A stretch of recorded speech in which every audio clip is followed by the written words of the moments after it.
أهلا بكم من جديد. مشاهدينا، مع سقوط النظام السابق وبداية تفجر قضايا الفساد وصدور قرارات بالحبس الاحتياطي لعدد كبير من رموز النظام، توقع الكثيرون أن تطال هذه الاتهامات الرئيس الأسبق للحكومة المصرية الدكتور أحمد نظيف، والذي ظن البعض أن هناك إحساس عام غير مبني على بلاغات حتى اللحظة بتورطه في قضايا فساد. القضية التي تم توجيه الاتهام فيها كانت قضية الحقيقة استغرب البعض لها، فهي قضية متعلقة بتوريد اللوحات المعدنية التي جرى توريدها قبل سنوات قليلة لتصبح عامة لكل السيارات الموجودة في مصر. كيف تفجرت هذه القضية؟ ما هي ملابستها؟ هل هي القضية الوحيدة التي سيتم توجيه اتهامات بشأنها لرئيس الوزراء الأسبق؟ هذا ما أناقشه مع ضيفي في هذه الدقائق، الذي قدم البلاغ الذي على إثره تم توجيه الاتهام لدكتور أحمد نظيف. ضيفي هو الدكتور صادق رضوان، رئيس المكتب الاستشاري الألماني. أهلا يا دكتور. بسم الله الرحمن الرحيم. مساء الخير لحضرتك مدام منى، ومساء الخير للساده المشاهدين. اهلا وسهلا. اهلا بحضرتك دكتور. يعني عايزين نعرف الاول ايه الحكايه، حضرتك على اي اساس، ايه علاقه حضرتك شخصيا بموضوع اللوحات المعدنيه، وازاي اكتشفته وازاي قدمت البلاغ؟ موضوع اللوحات المعدنيه، هو الموضوع كان البلاغ مقدم في نيابه الاموال العامه، ولكن الموضوع غير مكتمل. يعني تم تقديم البلاغ من للمكتب النائب العام، وطبعا احالوا بالفعل. من حضرتك ولا من حضرتك؟ لا، من عده جهات يعني. واحالوا لرئيس نيابه الاموال العامه للتحقيق في هذا الموضوع، ولكن الموضوع كان اصلا مفرغ يعني من الداخل، فبالتالي عاوزين الموضوع يكتمل او مفرغ من الداخل بمعنى ايه؟ بمعنى ان في بلاغ، بس فين نقاط الموضوع نفسه، الادله الخاصه به. بالظبط. يعني نقدر نقول الادله او الاخطاء اللي تمت بالفعل، التفاصيل يعني. ف نيابه الاموال العامه طلبتني بصفتي ان انا خبير استشاري، واحنا بنقوم باعمال مشابهه لذلك في دول افريقيا ودول الشرق الاوسط ودول منطقه الخليج وبرضه دول شرق اوروبا. انتوا مين يعني كبزنس خاص بيك انت كمكتب استشاري بتاعنا، كمكتب استشاري في المانيا، تمام. فبالتالي بيبقى عندنا الشركات المنافسه اللي موجوده في المانيا بتقوم بتصنيع نفس المنتج بنفس المواصفات. فكان دورنا ان احنا جبنا اول حاجه جبنا عرض من الشركه المنافسه في المانيا بالسعر، والسعر كان بيمثل 50% من السعر اللي تم الشراء بيه. حضرتك جبت العرض من المانيا اللي هي نفس المكان؟ لا، شركه اخرى، لكن شركه منافسه في نفس المانيا بالظبط، تم استيراد اللوحات المعدنيه بالظبط، تمام. وكان السعر بيمثل 50%. وبعدين بصفتنا كمكتب استشاري بينا ايه نقاط الاخطاء اللي تمت في هذا الموضوع، وممكن اقولها لحضرتك بسرعه. اول حاجه، طبعا النهارده مصر كدوله ودوله ناميه ودوله مش صغيره في المنطقه، فخطا كبير جدا ان انا النهارده اتعاقد مع مصنع للوحات على منتج نهائي. ما ينفعش شكلا وموضوعا. يعني ايه منتج نهائي؟ ان هو يجيب اللوحه المعدنيه كامله متكامله، معمول لها بريس، يعني ضغط بالارقام بالحروف. يعني جرت العاده ان يتم استيراد مثل هذه الاشياء في اي صوره؟ خامات مثلا؟ لا، بيجي خط انتاج.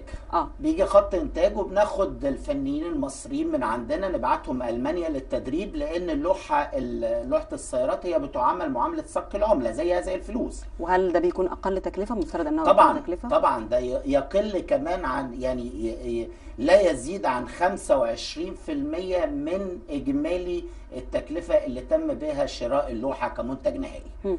تمام. فبالتالي كان لازم ده اول، يعني عشان نبقى عارفين، دي كانت لازم اول خطوه تتم، اللي هي التعاقد على خط انتاج كامل مع تدريب الكوادر الفنيه في الخارج على خط الانتاج، علشان نوصل لمنتج نهائي. فعدم النهارده الموضوع لم يتم بهذه الشكل، هو دي المشكله. ده الموضوع بقى، هو ده مظهر الفساد فيما يتعلق بالظبط. يعني طيب، ما قيل كذلك عن ان التكلفه كانت اضعاف التكلفه كانت اللوحه، انا اقول لحضرتك، كانت ب 2 يورو، ب 2 يورو 40 سنت اللوحه الواحده. انما تم بيعها في مصر كان بيديها ب 150 جنيه كانوا اللوحتين، يعني ب 75 جنيه، يعني اراوند تقريبا 9 يورو مين اللي كان بيدفع الفلوس دي؟ ده الجمهور، الجمهور هو اللي كان المواطن بيدفع. المصري. الدولة تكلفت قد ايه كدولة في، او يعني حجم الفرق بين ما كان عليه ان يكون مدفوع وبين اللي تكبدته الخزانة العامة؟ طبعا يعني هي الدولة طبعا هتتكلف ثمن اللوحة من الخارج اللي هم كانوا بيجيبوها ب 2 يورو 40 سنت مع الشحن، مع طبعا الخدمات لما بيحولوها بعد كده لان وزاره الماليه اللي كانت بتستورد اللوحات وبتديها بالتالي لوزاره الداخليه اللي هي الادارات العامه للمرور عشان يوزعوها على كل ادارات المرور على مستوى الجمهوريه. فلو كانوا بيضيفوا ليها بعض المصروفات كمصروفات اداريه بس ما توصلش لهذا المبلغ، يعني اللي هو كام؟ اللي هو ال 75 جنيه اللوحه، يعني اللي هو المستهلك كام المواطن. في يعني تحدث البعض عن رقم اللي هو السيركل حوالي 39 مليار. هل هو ده الرقم؟ لا مش 39 مليار حضرتك، هو كان بالنسبه للشراء من الخارج، الشراء من الخارج كانت التكلفه كلها 22 مليون يورو، يعني بنتكلم في 200 مليون جنيه. 200 مليون جنيه. مصر. طيب دي الصفقه الاولانيه، لان هم بعد كده جابوا حاجه اسمها سيمي فينيشنج برودكشن، اللي هم مش جابوا خط الانتاج، لا جابوا بقى جزء منتج شبه نهائي. بالظبط شبه نهائي، فجابوا جزء من خط الانتاج عشان يعملوا خطوه واحده هنا في صك العمله، اللي هم يعملوا البريس الضغطه للحروف مع الاستيكر الاسود. يعني بعض الناس كانت بتتساءل عن اول حاجه الامر المباشر ده كان احد اوجه الفساد في هذه القضيه، يعني دي اللي الاسناد بالامر المباشر، نحط الحلقه الحمراء يعني بالظبط. طيب دكتور احمد نظيف تحدث عن ان هو ما هوش مسؤول عن هذه المساله، وان هو ما كانش يعرف تفاصيل الاسناد بالامر المباشر، وما يعني خدع بشأنه بحسب كلامه كان من وزير الداخلية الأسبق ومن وزير المالية السابق بأن يعني هذه هي الشركة الوحيدة التي تنتج هذا الكلام. هذا الكلام منطقي؟ يعني هل دفاع رئيس طبعا ممكن يكون صح ممكن يكون خطأ. أنا ليست جهة قضاء، ولكن جهة القضاء هي اللي هتثبت ذلك، لأن القضاء عندنا في مصر قضاء عادل، قضاء شريف، وبيعرف يوصل للمعلومة في النهاية. فالنهارده الدكتور أحمد نظيف رئيس الوزراء السابق كان له سلطة طبعا أكيد الموافقة، يعني النهارده لما كان الدكتور يوسف بطرس غالي، لأن هو سجل الدكتور يوسف بطرس غالي في قناة DW الألمانية على هذا الموضوع، ولكن أثبت في القناة أن هذه الشركة هي الشركة رقم 1 في العالم في تصنيع هذه اللوحات. ده خطأ. هي مش شركة رقم 1 في العالم، هي كل المصانع اللي بتصنع هذه اللوحات في ألمانيا كلها إنتاجها حسب الستاندر العالمي، يعني لا يوجد فيها 1 و2 و3، هي هناك مقاييس بالظبط. يعني ما ينفعش النهارده نقول شركه مرسيدس وشركه BMW وشركه فولكس فاجن شركه مرسيدس رقم 1 في العالم، لا كل حاجه لها اوبشنز ولها فرايتي ولها كواليتي، يعني لها مواصفات خاصه بيها كويس. فبالتالي النهارده اللي تم النهارده ان هو الدكتور يوسف بطرس غالي اعلن في قناه DW الالمانيه ان دي شركه رقم 1 في العالم، ده خطا. نعم. ده على ذمه حضرتك باعتبارك خبير واستشاري في هذه المسألة. ده خطا، لان هي مش شركه رقم 1 في العالم، هي شركه منتجه في المانيا. وبعدين اللوحه اللي تمت لمصر مش مطابقه للستاندر العالمي. ازاي؟ بمعنى ايه حضرتك؟ النهارده الارقام اللي موجوده على اللوحه اللي احنا معروف عنها انها ارقام عربيه، دي مش ارقام عربيه، دي ارقام هنديه، لان الارقام العربيه هي الارقام التي يطلق عليها ارقام انجليزيه.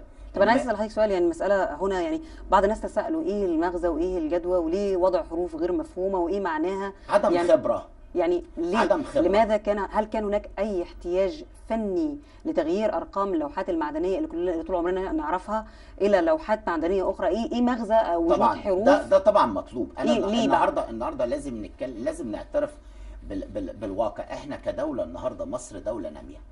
احلامنا في مصر ان احنا نبقى دوله من الدول المتقدمه. النهارده اللوحه بتاعت السيارات هي عنوان لكل مصري يخرج بره مصر.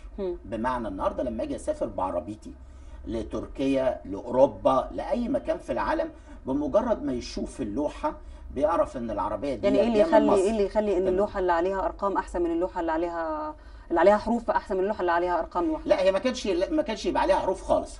هي اللوحه ما كانش يبقى عليها حروف خالص، مم. هي اللوحه كان يبقى عليها ارقام، ولكن ليست هذه الارقام، ولكن عليها الارقام العربيه اللي احنا بنطلق عليها طب ارقام انا انجلش. هتعرف اكتر من حضرتك على الخلل في هذه المساله. انا حتى هذه اللحظه ما فهمتش ايه اللي كان الدافع وراء تغيير اللوحات المعدنيه، وسؤال ربما يشاركني فيه بعض المشاهدين اللي حتى لهذه اللحظه ليس لديهم تفسير لا لتغيير اللوحات ولا للرموز الحروف الموجوده عليها بعد هذه الوقفه القصيره.